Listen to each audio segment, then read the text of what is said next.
Welcome to Muslim Apologetics Australia. The reason why I'm doing this video is to show these stupid Islamophobes, these ones who continuously criticize Saudi Arabia for, building their country on the backs of slavery. They call it, they're taking all these foreigners from India, Sri Lanka, and they're getting them to come to Saudi Arabia to work on really low wages, slavery-like conditions, and this is against human rights. And they like to say, look, this is the fruits of Islam, and this is because of Muslims, and all this garbage, right? Now, mistreating human beings doesn't just exist in Saudi Arabia. There are kings, there are people who are rich, people who are after capitalism, and so they do mistreat people, they do underpay people. But is this just like a Saudi Arabian problem? Is this just a problem of those Gulf countries who may mistreat their foreign workers? No.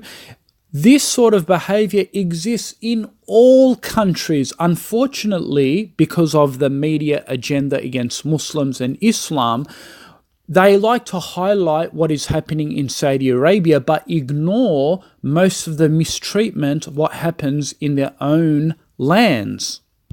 They completely ignore what, these mega corporate companies do, like Nike, where they go to Sri Lanka and establish their firms and corporations over there, or establish it in Taiwan and get people to make you a Nike shoe for, $1.50 a day on a wage, where it basically treats them in the same slavery conditions, just so fancy people in the West can wear some nice, cool looking Nike pair of shoes.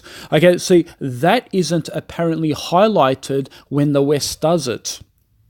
And in fact, I personally experienced this too, working in Melbourne, Australia, for example. And let me highlight this to you. There's an app called the Airtasker. It's an app, you can basically go on there, do some local work, some career work, delivery work. You can pick up an item from here to there and you get paid for it, basically. And the app basically gives a 15% task charge. And so you basically calculate it and to see whether it's worth it.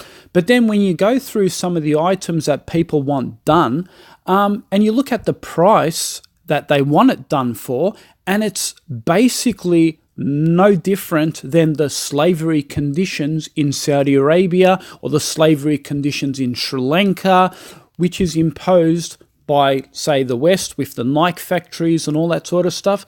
It is absolutely no different. Let me give you an example. Here is a non-Muslim, Matty T. He basically wants a particular item picked up from IKEA. And the drawer basically costs $100, and he's basically charging $40 for the item to be delivered to his home. And the item's basically going from Richmond to Footscray. And by the way, from Richmond to Footscray, it costs just $70 in, a cab fare. Now, surprisingly, that $40 has to be also deducted with a 15% charge for service fee for the Airtasker. So guess what that now So let's guess what that brings it down to. Let's have a look. Roughly about $31. And then you exclude your petrol, let's say give and take about $5. It brings it down to about $26. So this person not only wants you to go to IKEA to pick up their item for them.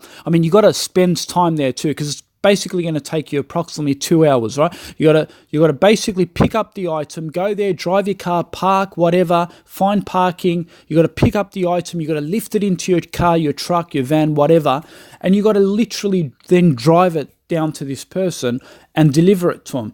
And they basically want you to also pay for the fuel and the charges. That brings it to $26. Now, I basically complained to that person, how could you charge that price? And he basically said, oh, you shouldn't be commenting here, blah, blah, blah. It's in the text. As you can see here, it says no need to comment if you're not interested.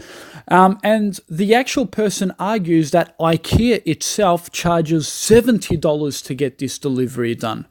And I said to him, that's right. I mean, $70 is pretty fair. I mean, compared to what you're charging, $26.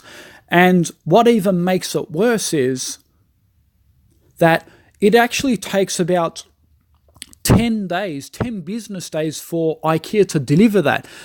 But if you wanted it same day, I'm pretty sure IKEA would charge at least $140 in delivery fees. So not only does this person want it on the same day or the next day, he basically wants it done for what? $26 compared to what IKEA is charging, $70. That's like triple times less than the price. And you know what makes it worse? It makes it worse when you actually look at the hourly rate and then you again divide the $26, because if it takes you 2 hours to complete this job, and I'm saying 3, but let's just be fair and we'll just give it 2 hours to complete this job.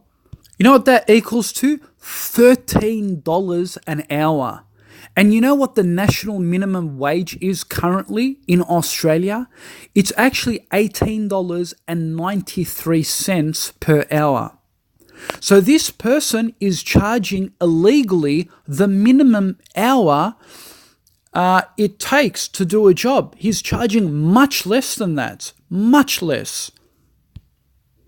Almost $5 to $6 less than the legal minimum wage in Australia. That's what he's charging. Now, it's interesting. I mean, there are desperate people out there who actually accept jobs like this. I mean, look at this person called Pranesh Kumar. He says, happy to help you out tomorrow, Maddie. So he's happy to help this person out. And this is what happens. They look for desperate people to help them complete this task, which is actually illegal and against the Australian standards and the minimum wage. But is this highlighted in the media? No. And of course, an Islamophobe will say, oh, that's just an isolated case. There are some cases like this, of course, but that's just rubbish. Because I can assure you, if you go through this task and if you look at the Australian standards, there are people constantly demanding others to work for them for the lower than the minimum legal wage. But of course, that doesn't get highlighted in the media because there is, the media has lots of agenda. It likes to conceal a lot of the oppression when it happens to come from their own Western countries, but they are quick to highlight when it happens abroad, and especially if those countries happen to be a Muslim country. I mean, this person doesn't want, obviously, to pay $70 for the item to get transferred and wait 10 days. But I mean, come on, they're waiting. I mean, they expect the item to come within 1 or 2 days. At least say, okay, IKEA is charging $70 for the transport. Well, I'm going to find someone from the outside to do it for at least $50. But no, they want it literally for $26 and $13 an hour. I mean, come on, seriously. And I can tell you now that most of these Islamophobes or the Westerners, if they can find a very, very cheap offer to get something done, even if it's below the minimum wage, I could tell you they'll be quick to pay it. They'll quick to get someone to do it for them, 100%. But then, of course, they'll get up with double standards when other Muslim countries do that with their Indian workers or Sri Lankan workers or other foreign workers. Oh, yes, look at these Muslims oppressing these foreigners and building their country on slavery labor. But then you go into their own households and you tell them about their transactions and where they brought their items from and where they purchased their items, you'll see how they do anything in their power to cut prices as much as they can, even if that puts other people in vulnerable slavery-like positions. So these Westerners need to tone down when they're pointing their fingers at these Muslim countries for mistreating their foreign workers and so forth, while in their own backyard they close their eyes, and these things go on all the time, but of course it doesn't get highlighted in the media. Of course, again, an Islamophobe will say, oh, this is just a bunch of nonsense. This is all an isolated case. But of course, we can bring up so many other cases, again, like the Nike factory mistreating other foreign workers in other countries. We can bring up cases like this, individual cases.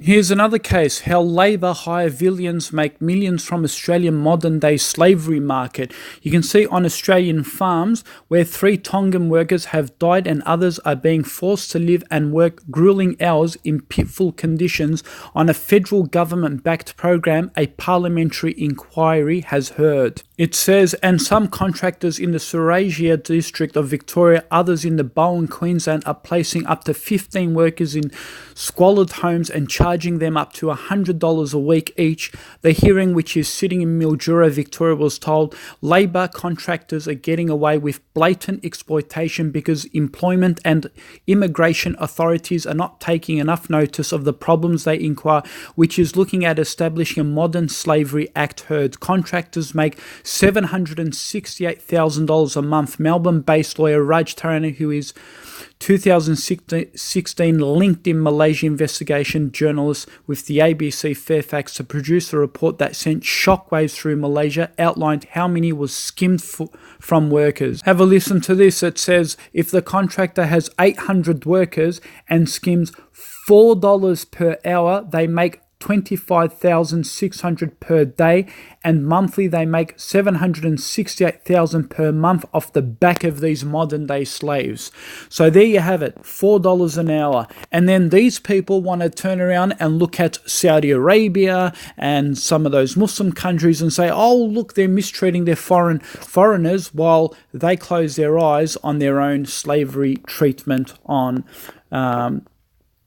foreigners in the West. It happens. So I'm not here demonizing the West. I'm here to show, be consistent when you're actually attacking Muslims and their mistreatment of foreigners.